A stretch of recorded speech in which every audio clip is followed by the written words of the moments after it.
Now, between the limbic system and the cerebral cortex, that's when it comes the reward circuit. That's where it goes. It goes from the limbic system, let's say the reward center, okay, to the rational section, the cerebral cortex. It is mostly activated when we're talking about survival. We discussed that before. I know I keep repeating things, but just because we really want to understand. Yeah, we want to give you a good idea of how it all works in one motion, in one porn session. This is how it works. So the reason why you get motivated in anything you do in life is because there is a reward. Why do you study hard when you don't want to? Right. Because you need a job or you want to be successful. Why do players train 6 hours a day and more, or even more, don't sleep, right? Because they want to win championship. So it gets activated even when you do something exciting, simply as bungee jumping, or you're successful in your job, or even simple as your team won a game. Right, or you win a trophy, yeah. There you go. So the more exciting the experience, the more it's activated. Yeah, Simple. So it's the high reward. Yeah. That's what you're getting excited for. But here's the trick. Yes. It gets activated when you see the moon, or when you see the sunset, or if someone you love smiled at you. These things will get it activated. Now, if you are used, or you get your brain used to getting activated to something way more exciting to the brain, more than God intended it to be, those old things, they're not going to affect you anymore.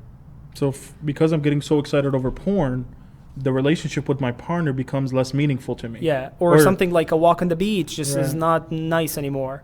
Or watching the sunset, it's whatever. Right, so instead of an intimate session with my partner, during marriage in a holy manner, which is supposed to get me very excited and very happy, and it's a high reward situation, that's not enough anymore.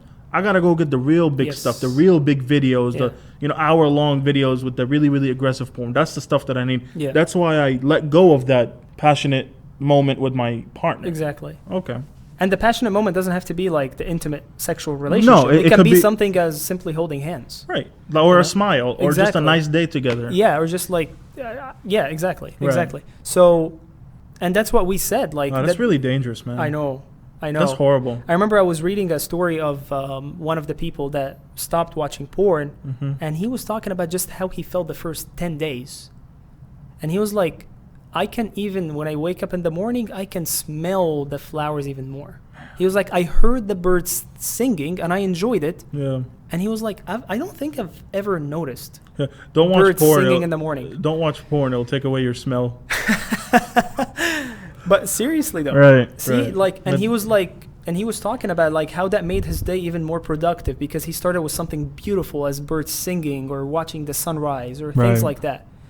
We miss out on all these things when we are hooked up on any type of addiction, even if it's something as simple as, gluttony, eating a lot of food. Right. But that is really sad though, because, this is where it kind of gets spiritual. This is where you start to choose porn over God, because, we're talking about, moments with our partners, and we're talking about really nice time with our partners and fun days and looking at a full moon or a sunset, or even simple stuff like watching the birds sing and listen and smelling different stuff in the morning. And just, this is really nice recreational things. But the more important part is now you start to sacrifice God, because your spiritual life and your strive for eternal life, it takes a back to the excitement, the earthly excitement that you get. So, and I think that's the most destructive part about it. It's unnatural and it causes a lot of chemical imbalance in our brains. But the most destructive part is it takes away from our eternal life. And at the end of the day, that's the only thing that we should be excited for. All this chemical imbalance that we're talking about, we should direct all these efforts and all this stuff towards our eternal life. And it's sad to see that something like that it's pretty much virtually free. It's not a drug that you take. It's not something that you say. It's just something that you think and you see, which is so easy to it's a whiff of air. It's like that. It causes a lot of separation between us and God. Yeah. And you just hit the nail on the head for real, because you said the separation between us and God. If we stop watching or doing anything that's overstimulating, you will enjoy those things that God created, and you'll be like, wow, yeah, God really created all of this for us. Right. But when you get separated in that state, here's what you say: oh my God, God never did anything for me. Right. Yeah, but the truth is he did. You're just not noticing it, right? And so we talked about the limbic system, we talked about the reward circuit, and we talked about how the cerebral cortex is the rational part that controls our actions, the logical part. Talk to me more about what dopamine is. Exactly, and that was the point I was going to jump in. Okay. The limbic system, that's the main chemical in the limbic system, right? And this is what you mentioned earlier about the psychological. Most psychological problems come from dopamine. The imbalance, either it's too high or is it too low. Okay? Right. So the dopamine, if you want to think about it very, very briefly, okay, and in a simple way, dopamine is the fuel, is the gas, and the limbic system or the reward circuit is the engine. If you like high-calorie food, you will get more dopamine rush because it feels more rewarding. It tastes better, it gets you more energy and all that. I remember I was sitting with one of my friends last weekend, and we were talking about sports cards. I wasn't invited. My bad, Romy. I'll invite you next time. But do you remember sports cards, Romy? Yeah, I never collected them, but I always wanted to. See, and that's the thing. We were talking about like how you always want it, and then and he said something very nice. He said, "I tell you what, I did collect those Pokemon cards from Chipsy." Yes. Yeah. But it's the same idea. Yeah, the same idea. And what got you so excited? I want to have it. No, but what was the most exciting moment in all this? When I got them, like, it's just like I'm not really doing anything with those cards except having them, but it's like, let me buy a whole bunch of chips, and then let me just see how rare can I get. Yes. And if I get one that isn't rare, I'm so disappointed. But if I get one that nobody else has, I'm through the roof. Like, this is the happiest day of my life. This is the happiest moment in my childhood. Yeah. I remember the rarest one was Ash. Ash was like, you can't find Ash even if you pay for it, you know? But that's the thing, is when we talked about it, is the most exciting moment. Like you said, it's when you buy a lot of them and you just open them. I start opening them. Yeah. You know, and he said something very nice, and that's why I mentioned that example. Right. He was like, dude, it was all about the rush. Yeah, the rush. When you open the bag. By the way, the rush, that's such a scientific word to use. It's the dopamine rush. And that's why I was using this example, is the dopamine is what gets you, it's the fuel. Right. It's what gets you motivated to do something. So same with sugar, for example. It's not really the sugar in your body, it's the dopamine that pumps it all up. So like you find dopamine names like it's the craving chemical, you crave something, okay? Or it's called I have to get it no matter what. Chemical. Yeah. And some people even call it the molecule of addiction. But we're gonna, reflect on that in a few minutes. Yeah. Yeah, a little bit later. So it's not really that we wanting the stuff that we think we want. It just gives us the dopamine rush. And a lot of times we confuse those two things. Yes. So, it's not that we want it. No. We think we want it. The truth is we just want the rush that comes with it. It's a subconscious thing. Exactly. You don't really think about it. You don't say to yourself, let me get a basketball card. Let me get a nice burger because I want to feel some rush. No. You say to yourself, I wanted to have it. Yeah. And that's, all good and well, but it's important to understand that that's what we think of porn. It's not because you want to watch a video. You could care less about the video or the people in it. You just want to have that rush, but we don't connect those two things. Because it's subconscious. It is, it just happens to your brain. And that's what we said earlier in the episode, that you do that over and over and over and over. That's when your brain actually changes. Right. And the younger kids are exposed to porn, that's when it gets more dangerous, because it will change how the brain dynamic. It will do that chemical imbalance. But to get more to the spiritual point, and this is what St. Paul, I forgot which verse he said when he said, I have practiced those things. I forgot where it was, but he said he practiced those things and how he achieved it. That's the same thing.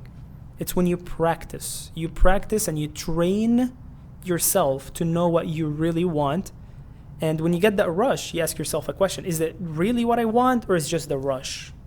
And that's an easy thing to do. I mean, let me ask you a question. Why do you think that billionaires do not want to retire? It's the rush. Yeah. It's the risk. They are billionaires. They are set for life. Right.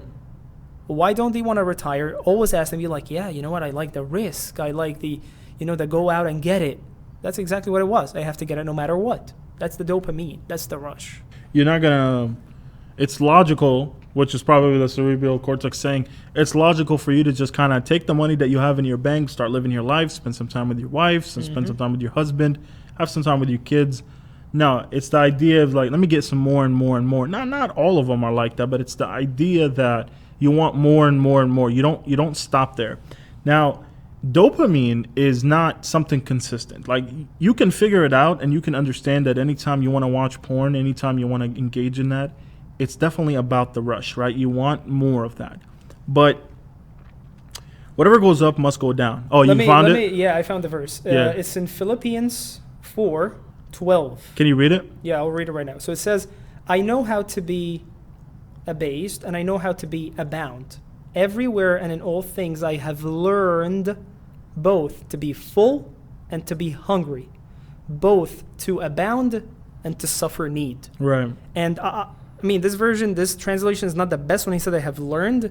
In other translations, I have trained. Right. He trained his mind. So even when you look at it from the spiritual perspective, that's how you get there. You train, you practice. Practice makes perfect. Yep. And hey, that's bad and good. Practice makes perfect to win a championship or to get really good at a test or whatever. And also practice makes perfect when you're getting yourself in a horrible habit that is destructive to your chemicals. Yes. To your chemicals in your limbic system. Now back to the dopamine point, which is what this is where it all comes to a nice bow tie here, because dopamine is not just good, rush. No, it has an up and it has a down. You know, think about it like this. Let's say you go to a restaurant. You're hungry, right? It's dinner time. You go to a restaurant. Well, I know we're in COVID-19 stuff right now. Let's say restaurants are all open. We get to your favorite burger spot. You're with your bunch of friends, and you're ready to have a great time, right? The night it's sizzling, right? No pun intended, or pun intended, whatever. I don't care. Right? You order a burger. You're hungry. You order a burger. You're thinking about that burger and how good it's gonna be. Let's say it's a mushroom Swiss burger. It has a whole bunch of mushrooms in it, onions, whatever. Let's think of your favorite stuff, right? Stop, please. Right. So your dopamine is up and you're getting this rush and you're so excited to get this burger, not because you ate it already. It's because you're either smelling it, you're thinking about it, you see that it's coming, your waitress is bringing it by, and you're like, oh, I'm about to have the greatest time of my life just devouring this thing, right?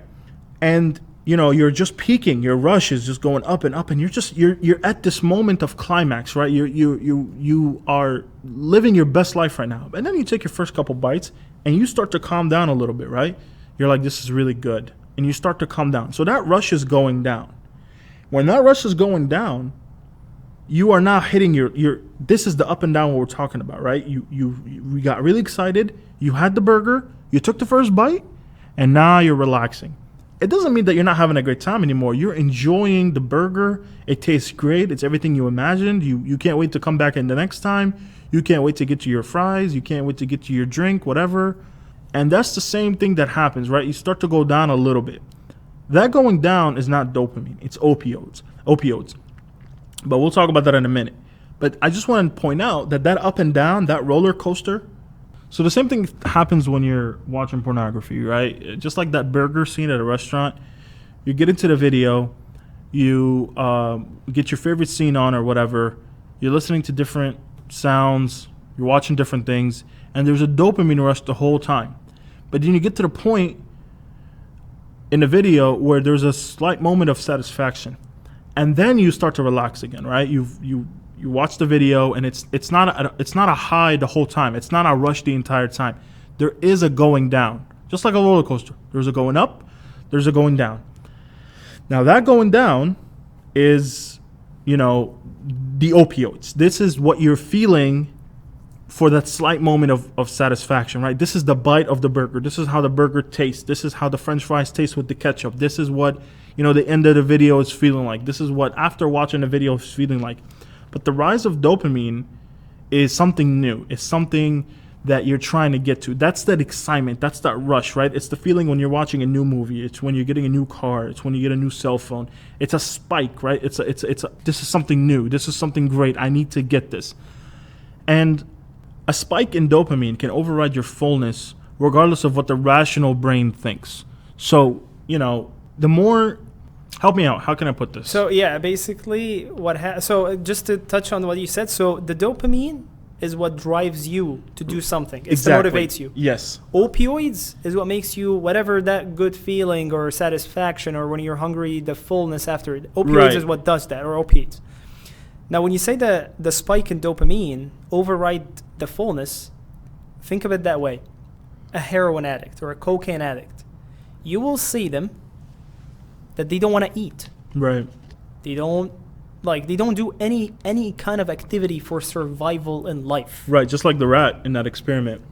Exactly. So what gets them to that part? Mm-hmm. They get there simply because that spike in dopamine is much better than what the rational brain is thinking. So the rational brain is saying, don't get hooked on it. Don't get hooked on it. Don't get hooked on it. You will die. You will die. Your life is ruined. They don't care about that. The spike in dopamine just overrides it. But they got there because they let go from the first time. Right.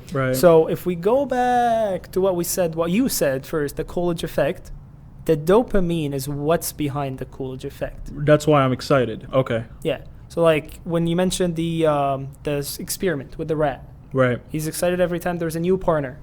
Mm-hmm. And they mate with them. Why? Because there's a new partner. There is no rational brain there that's thinking, oh no, I should be with one partner. Which what we do. Right. Okay?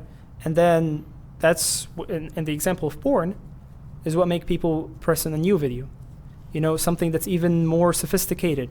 Or something that's even, better quality. Yeah, not even that. It's just it gets really hard. Something that you never watched. Some people would never, they were interviewing, I forgot what's his name. He's really famous. But they were interviewing him and asking him, what was the worst thing about porn? And he was like, it made me watch things that I never thought I would be watching. He said, I enjoyed watching rape. And then when he's done, he'd be like, oh my God, what did I just watch? But that was the breaking point for him that got him there's no way I'm watching this ever again.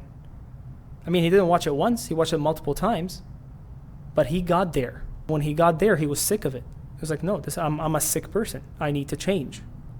And that's when he took the first step. So, and that's the thing about it, the dopamine. It gets you excited for new things because the old things just don't get you excited anymore. Right. So you want to try something new, even if it crosses all the boundaries, which, porn is already crossing boundaries, but you get the idea. It's what you said right there kind of hit me because... a lot of times we watch something, we don't know what we're watching. Yeah. Like if you're watching a scene between a girl and a guy and you don't know that girl's probably, sold in sex trafficking and stuff like that, but you don't know about it. But it's not, it's that thing where you just said the guy knew he was watching rape, but I'm sorry if this is very triggering for anybody listening, but it's just really sad that he knew about it, but at the point of the dopamine rush, it didn't care. He didn't care. Yeah. He knew it. If you asked him, he said yes, but it was after the fact. But it was after the fact. Yeah. It's when you calm down. Yes. And that is a point in humanity you don't want to get when 100%. you just feel excited about something. It's sad. That's serial killer stuff. That's the stuff sad. that it's very scary. Yeah. God bless him. Thank God he's came to his senses and he didn't like it. Yeah. It's a good thing, right? That's when you're a sociopath kind of. But not to bag on anybody that's struggling with this, but it's that's what Ted Bundy said. Right. Ted Bundy was a serial killer. Right. And he said, and then when they asked him what was your biggest problem, he said pornography. He said, movies don't satisfy me anymore. Okay, let's go after the real thing. Right. So let's rape the girl and let's kill her after. It's insane when you think about it. Right. It's not as harmless. So that it comes to a point where it becomes harmless for other people. But before you start harming other people with this stuff, it harms you way more. Yeah. So I'm just debunking the fact that everybody says, a lot of people say, well, I'm not harming anybody. Oh. Well, you're touching you are. You're touching on a point where you're going to harm yourself so much that you're going to have to step outside of yourself and start harming others for your own kicks. Exactly. Right. Exactly. And this is really sad to discuss, but it is. But it's important to have these discussions. We had to say it's important to have these discussions because It's not enough to just say porn is bad, let's quit. No, we really have to understand where this stuff goes. And that's the whole point of this podcast. That's the whole point of us coming together here and talking about this. Because this is something that's not hidden. This is not a hidden truth. This is something that is known. Yeah. But a lot of people choose to ignore it. When a company puts out a commercial for Pepsi, let's just go back to my first example. They go out for a Pepsi commercial, and they have stunning models, right? They have a lot of provocative dressed models to sell a product that is just a Coke. It's just a can of Coke. But it's not about the Coke anymore. It's not about the Coke anymore. I'm not trying to sell you on a good product, because if we talk about this product, it's really bad. You know what I'm going to do? I'm going to put models in front of it that are almost naked, and then you're going to buy the Coke. This is such a destructive society that we live in, that we do that. But as Christians, we have to maneuver around it. Yes. We have to maneuver around it. I'm not saying don't do porn or you'll kill someone. That's not what we're saying. Yeah. We're saying anything that destroys you this much, this is not a godly thing. 100%. I mean, and that's the other thing. It's like you might never get to that level. Hopefully, no one ever gets to that level. I pray for every single person out there to never get to that level. And I pray for anybody that has gotten to that level. Yeah. But the truth is, you're harming yourself a lot. Right. Because before you harm others, you have already harmed yourself. That's just how it is. But I mean, back to the scientific part. I mean, again, it's sad that we were talking about, but I'm glad we brought it up. So what we mentioned dopamine is the molecule of addiction, right? And it's simply because it causes the changes in your brain to become addicted. Same thing with alcohol, nicotine, cocaine. They all feel different, right? But they flood the same reward circuit with the same thing. Right. Dopamine, increased dopamine levels. And that's what makes them potentially addictive, right? So now that continuous use is what leads you to addiction.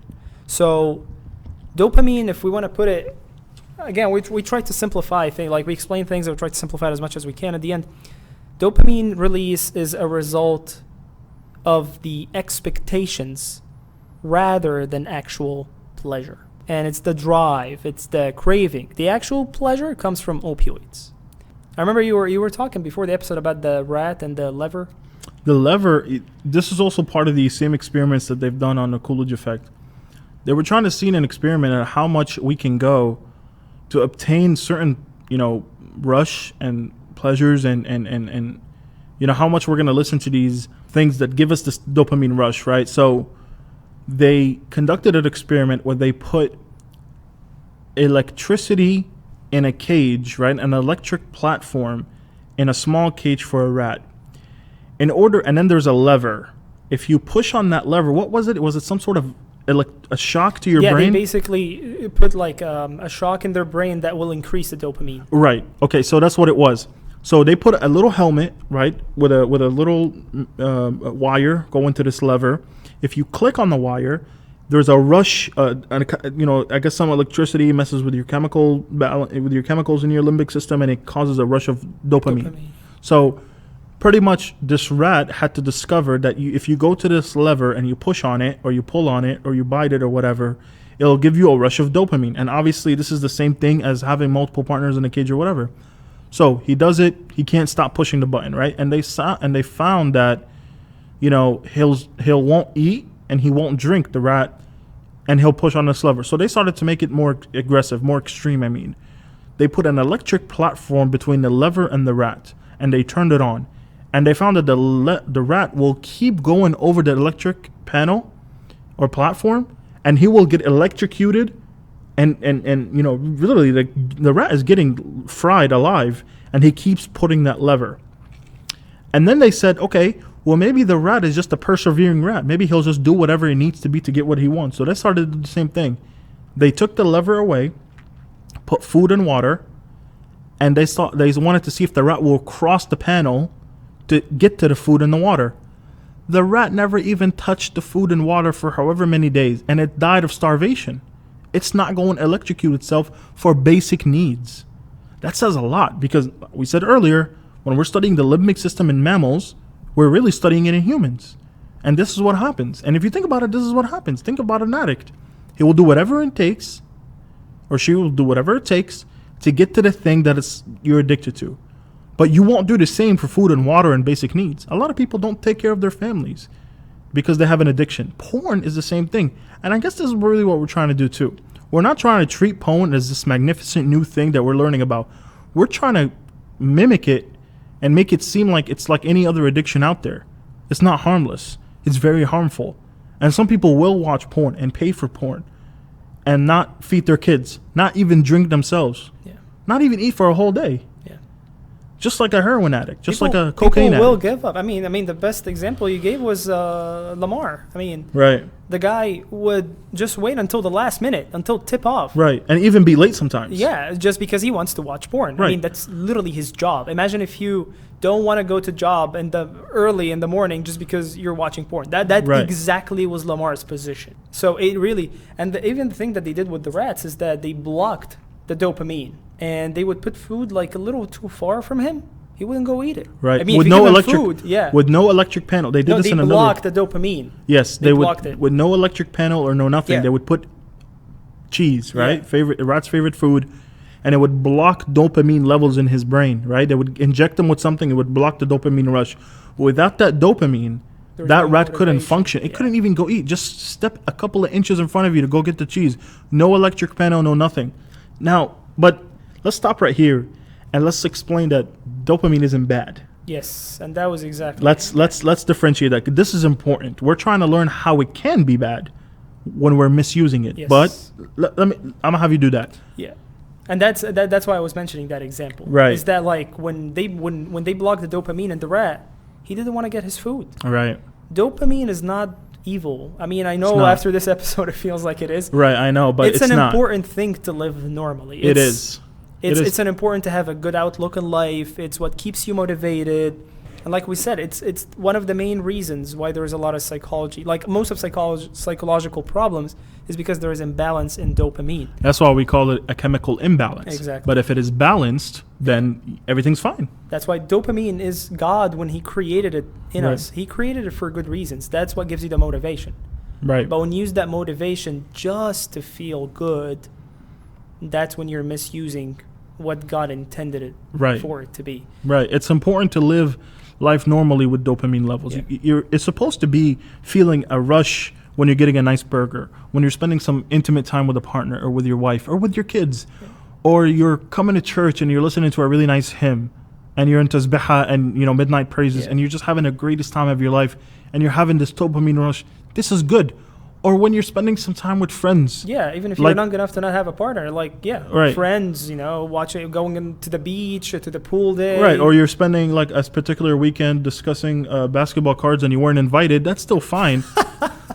That's still fine. Rami's so salty about that. That's still fine. That's also a good way to use, to have a dopamine rush. We're not supposed to avoid dopamine. Yeah. We're just not supposed to misuse it. We're not supposed to chase after a high. We can also enjoy the lows. Yes. It's not depression. It's good to have a good outlook. It's also used to keep you motivated. This is why you want to be successful. Some people want to start their business and have a successful life. Some people want to go through the struggles of college to come out with a good occupation. It's important to have dopamine to keep you happy, right? It's not eternal joy, but it's a good rush of happiness that you get for a particular moment. This is healthy to have. And like I said, when people have bipolar disorders or they're diagnosed with it, and I pray for anybody that has anything like that, you take pills and medication and you go through certain therapeutic things in order to balance those chemicals, meaning you need to have it, right? So the imbalance causes many psychological problems, and including addiction, but it's important.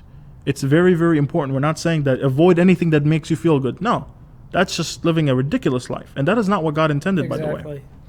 That's why you enjoy it, like we said earlier, the little things, birds singing and people find, that's why in like the midnight praises, we mention a lot about nature. Right, we do. In the third hose. Yes. In the third hose, we talk about, we don't ask for anything. We're just praising God for the many wonderful things around us. Birds, clouds, rain, mountains. Everything. Literally everything, because everything was created for us. Right. It's when we misuse it. The best example I can think of is, imagine like getting a bike or, putting some wheels on your car that you're supposed to be driving on roads, but hey, you take it for a hike on sand in the desert. Right. It's not going to work.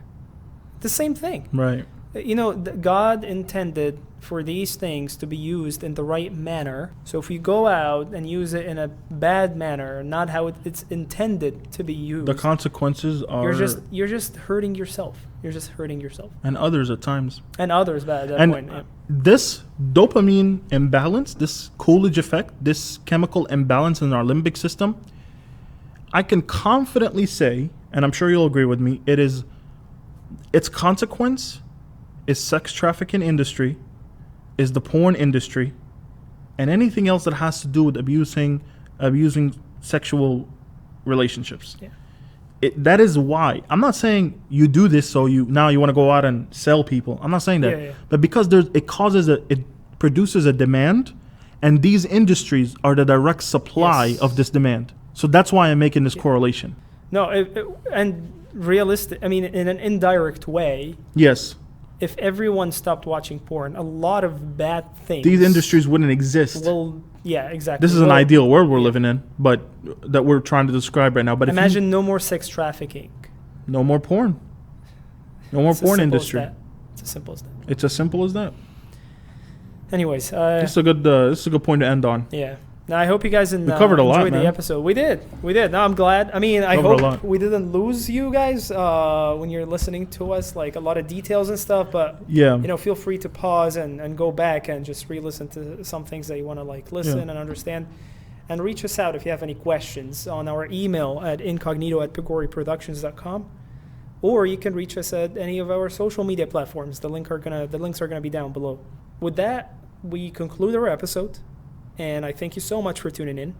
Like I said, please check us out on the links below for the website, for the social media platforms, and for all the resources that we used for this episode. If you're watching on YouTube, please hit the like button, subscribe, and turn on the notifications. That way you get notified every time we drop a video. And follow us on SoundCloud.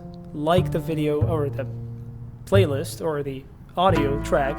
Repost it, because you never know who needs to hear this message. And like we always do, I'll leave you with the thought that the ultimate way to freedom is to ask God for help. Because as He promised, when we seek Him, He helps. And He heals. I'll see you all next time. Talk to all of you all next time. Have a great week. Bye, everybody. Bye.